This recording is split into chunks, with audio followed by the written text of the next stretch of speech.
How's it going, Eliminators? Today we're going to be working on a John Deere 316 that's had an 18 horsepower Briggs & Stratton Vanguard V-twin engine swap done on it. But my customer said that the engine wasn't running right, and that's why we're going to be looking at it today. So let's get right into it.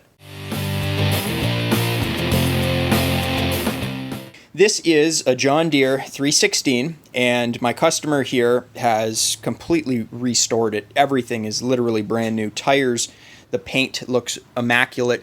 He's got a brand new seat. He's got a brand new big battery in it, and he put a brand new Briggs & Stratton 18 horsepower Vanguard engine in this.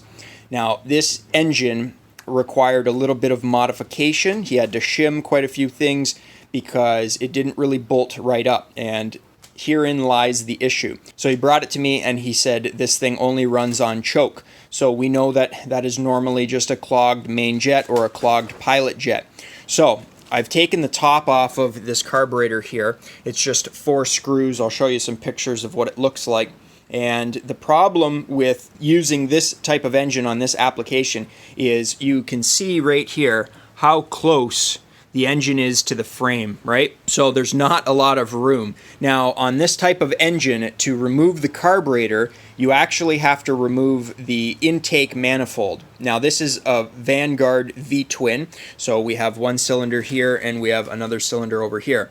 So to get the carb off, they don't bolt it on the top here, so there's no bolts to pull the carb. So what you have to do is you have to pull the intake manifold, and then once the intake manifold is off, then you can flip that upside down and the carburetor bolts from the bottom. But anyways, to get the intake manifold off, you have to pull off this red cover here. And again, the issue with using this engine on this machine is you physically can't. So I was able to remove the pilot jet. It's right there. I'll show you guys a picture here of what it looked like before when I took it out, and then what it looks like now. I'm going to be putting it back in.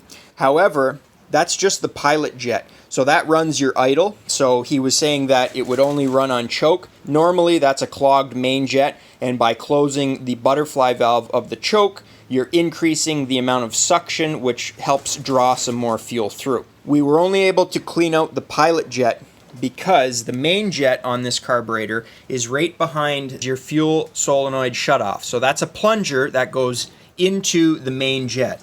And on this here machine, you guys can see the plunger in there, and that's going directly into the main jet. Basically, I would have to remove this plunger here, and then I would have to take a screwdriver and put it into that main jet there, and then pull that out. So the issue is the shroud is there. Like you guys can see, there's not a whole lot of room to work here. So I'm hoping that just cleaning the pilot jet is what's going to solve this issue. Now, my customer filled this up with a full tank of fuel, but it's from last year. So what I'm going to do is I'm going to use some seafoam, and we're going to put quite a bit of seafoam into the fuel tank of this thing, and we're also going to put maybe a quarter or a half a bottle of octane booster. You can't hurt it by putting too much octane booster in it. There's absolutely no issue with doing that. You could have race fuel in these engines. Basically, the higher the octane, the less chance you have of getting pre-detonation or knock in your engine. So you can run the highest octane possible in any engine and it won't hurt anything. So what I'll do is show you a couple pictures of what the bottom of the carburetor looks like. You guys can see there's a bunch of gunk in there. So what I've done is come up to the carburetor here, and I've tried to remove as much gunk as I could. I've done quite a good job. There's still a little bit of stuff in there, but everything looks fairly clean. But the main thing was getting all of the gunk near the main jet there out of that little corner. So I have some seafoam spray here. It's a cleaner and lubricant. Basically what it does is removes carbon and everything else. So this stuff is really good for cleaning your engine. Now I have 2 cans of this. This can here is an aerosol spray can, and basically I just went in and sprayed all of the areas here, and then I let it sit, because you have to remember that this stuff is burnable. So I can run the engine and this stuff will burn off, whereas using like a degreaser like my Indo 701 ultrasonic cleaner degreaser, that stuff won't burn, and I don't want to harm the engine. So that's why I'm using the seafoam aerosol, just to go in there, and I sprayed the bowl in the carburetor and we let it sit, and it dissolved all the gunk in the bottom there, and then we went ahead and just wiped it out with a shop towel. And then I have a can of Seafoam, and this is the motor treatment you guys can see for gas or diesel engines. So this cleans injectors, carb jets, it acts as a fuel stabilizer, it cleans up carbon, and it also works as a de-icer and an anti-gel for fuel. So this stuff, you guys can see, this is the non-aerosol version. So you would take this and just follow the directions on the back, and you would pour this directly into the fuel tank. Then it'll mix in with the fuel in the fuel tank, it'll go through your fuel line into your carburetor, and it will slowly clean your carburetor and kind of decarbon your engine. But the main thing that I want it to do here is to clean that main jet. Because again, if I had to go and do a full carb clean on this engine, the whole engine would essentially have to come out. So I'm going to put my pilot jet back in, and we're going to hope for the best here. And then on this particular carburetor, the float kind of wraps around your needle jet right there, hooks up to the float, and then they just have this intuitive little float rod that just pokes through it and then just sits there. So to remove this float and this main jet, you just simply pull up on this. You just got to be careful because you don't want your little needle valve there to fall. So just keep that in mind when you're removing that. But I'm just going to go ahead and get the top of the carburetor here back on. You guys can see that the gaskets are basically brand new. This is a brand new engine. He was just having some issues because he had let it sit for a little while, and you know, the fuel got gummed up and he just wasn't using stabilizer in his fuel tank. So another reason why I recommend using K100S Plus, guys. So you guys can see here, I have a whole bunch of it on the back of my door here, and we run the K100S Plus. It's in the red package. You guys can see it's good for 2 strokes, 4 strokes. It prevents fuel separation. It revitalizes old fuel, and it adds 2 points of octane boost, and it's a water eliminator. That's right, guys, it actually turns some water into burnable fuel. So we use this stuff not only for a fuel stabilizer, but also a moisture control, as I like to call it, just to help prevent condensation in fuel tanks, because a lot of the fuel nowadays is known as E10, which is 10% ethanol. So this stuff works awesome, and I highly recommend it. So I have the carburetor top back on and the little choke lever connected. Everything works. If I come down to the choke here, you guys can see choke lever works, throttle here works as well. I've checked that. He also has a brand new air filter here. So what I'm going to do is I'm going to take this pre-filter and I'm going to spray it with my tacky spray, because that's normally a good little trick that can solve some of these engines. If I've ever had an engine that has a slight RPM surge to it, spray the pre-filter and it takes care of that, because again, it just creates a little bit more suction on the carb side so that it draws some more fuel and a little bit less air. I'll reinstall the air box onto here. I'll get the air filter back on and we'll bring this thing outside and fire it up and see how we did. So I got my air filter reinstalled. Once again, just gave it a little spray of my PJ1, and this is just the foam filter spray. Normally you use it on dirt bikes, ATVs, things that are going to be used off-road where there's a lot of dust, but what it'll do is it'll filter out all of the grit and sand. But like I said, using it as a little trick to increase a bit of suction in the carb, it will draw in air a little slower. So again, the engine and the carburetor will have to work a little bit harder to pull air through there. Okay, so I got her outside, and you can hear that it's sputtering, and that's actually on 3/4 choke. So we have the choke on right now. If I take the choke off, you guys will hear it, she just completely dies. So that is in fact a clogged main jet.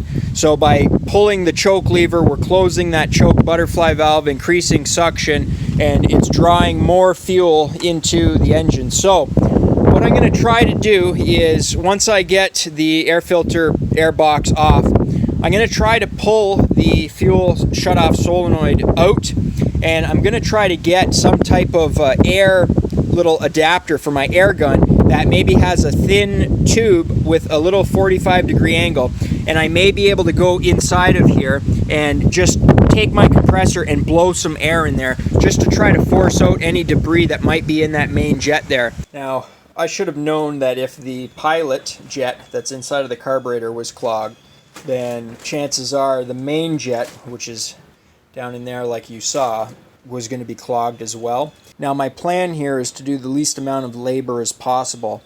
So taking the shroud off is completely out of the question. But what I'm going to try to do is, instead of even using the little idea of taking, that little air nozzle and bending it and whatnot, I'm going to just try to use a piece of welding wire itself. And if I can get this fuel solenoid shutoff valve out far enough to the point where I can bend up some welding wire and just kind of probe the main jet and poke it through, I may be able to poke out some of that debris. Now, it will go into the carburetor, but my hopes is that it'll just get sucked into the engine and burned off. And at this point, that's pretty much the best that I can do without having to remove the engine and, do all of the work that would be required to remove this carburetor here. So you guys can see this just simply unthreads. I have it loose now. I just used a 3/4 inch wrench. The only thing is, where am I going to put this? I'm hoping that they have a long enough wire there on the harness so that I can remove this and then kind of pull it out and rest it off to the side. If I have to, I'll kind of tape it back to the shroud here because I don't want that falling inside of the shroud. Okay, so I have a pair of what are known as forceps. Basically, they're just locking little needle nose pliers here, and normally used in the medical field, but I like to use them in the small engine industry because it makes doing stuff like this quite simple. So you just lock onto it, and I'll just be able to pop this off to the side, just like that. And then now I can go ahead and have access at my main jet through that hole there. I'm going to go ahead and take the top of the carburetor off again just because it will make seeing where I'm probing the wire a little bit easier. And again, it's only 4 screws, and then I have to just disconnect my choke lever there. Okay, so what I'm going to do now is just a quick fuel pump test to make sure that fuel is going through the fuel filter. My customer said the fuel filter was new, so it should be pumping fuel, but again, this is old gas, so there could be a blockage somewhere. But this does have an electronic fuel pump, and you will hear it when I turn the key to the on position. So what I'm going to do is come over to the seat here, and we're going to turn the shutoff valve to the on position. And then I'm going to flip the key on, and you should see a little geyser of fuel come out of where the needle valve normally goes, right there. And that'll just tell me that the fuel pump is working as it should. And don't worry, I've let the engine cool down. Okay, so I'm going to sit down on the seat. There we go. So the fuel pump is working, and I know that the fuel filter there is clean because we're getting loads of fuel through where the needle valve normally is.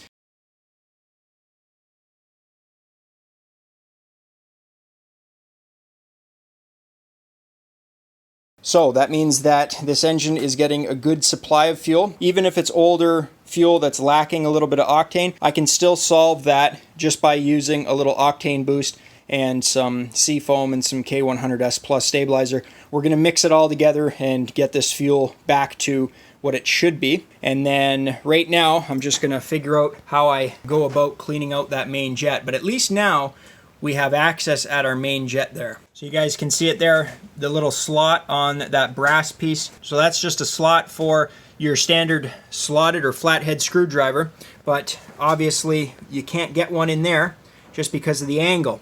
So like I said, I'm going to try to use a little bit of welding wire, and we're going to try to bend that up and poke that through, see what happens here. Okay, so I've taken my little welding wire here and I've just bent it up.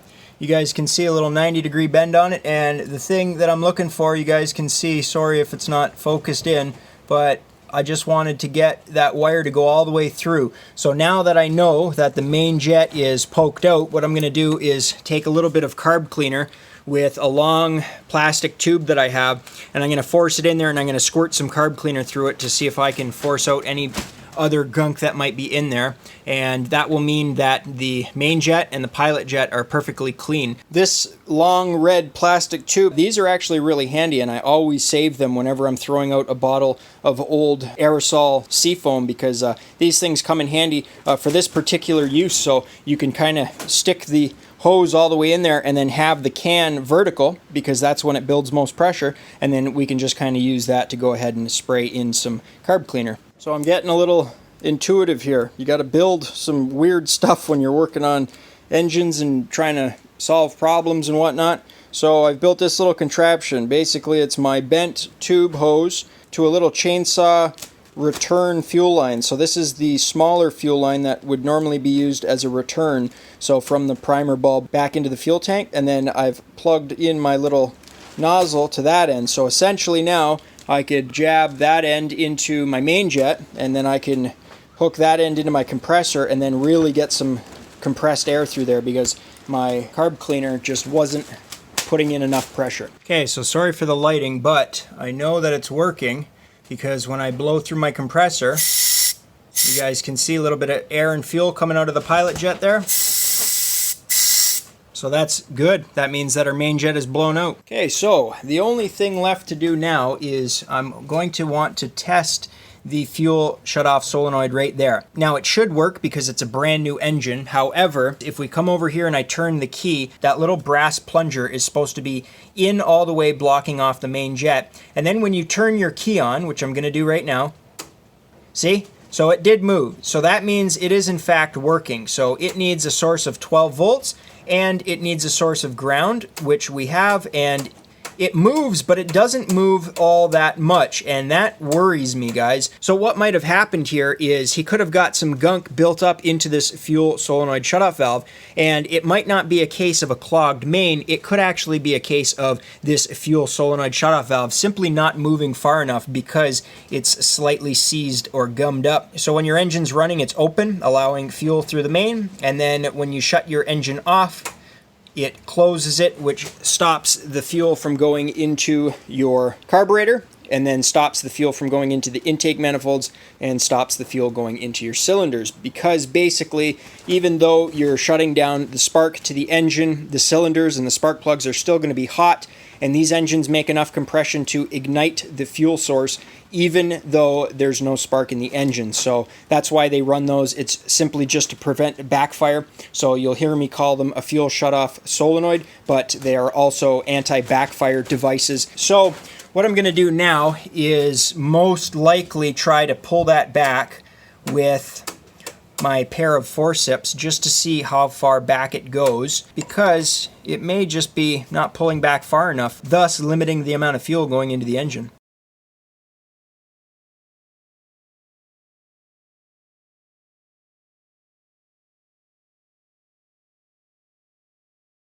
Okay, so I got it moving freely now. The fuel shutoff solenoid is all the way depressed, and if I turn the key on, you can see it opens up, and it does open up far enough to the point where the main jet, you guys can see it there, is completely open.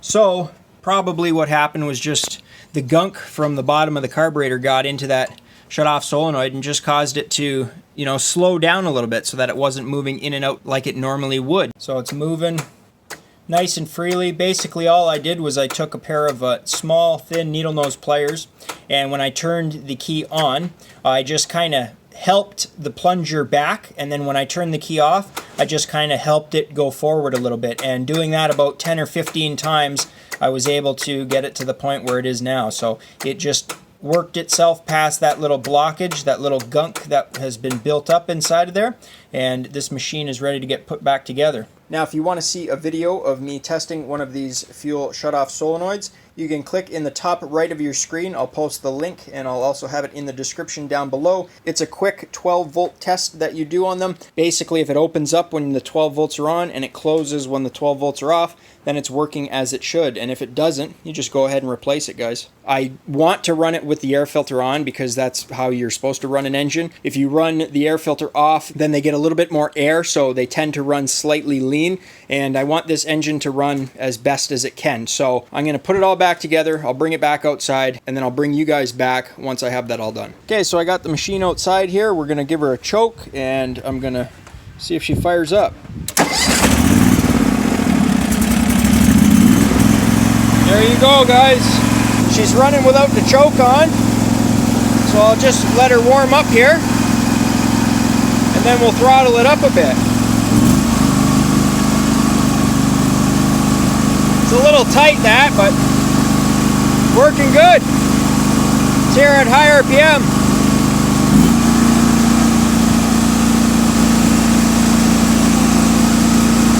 This thing sounds great.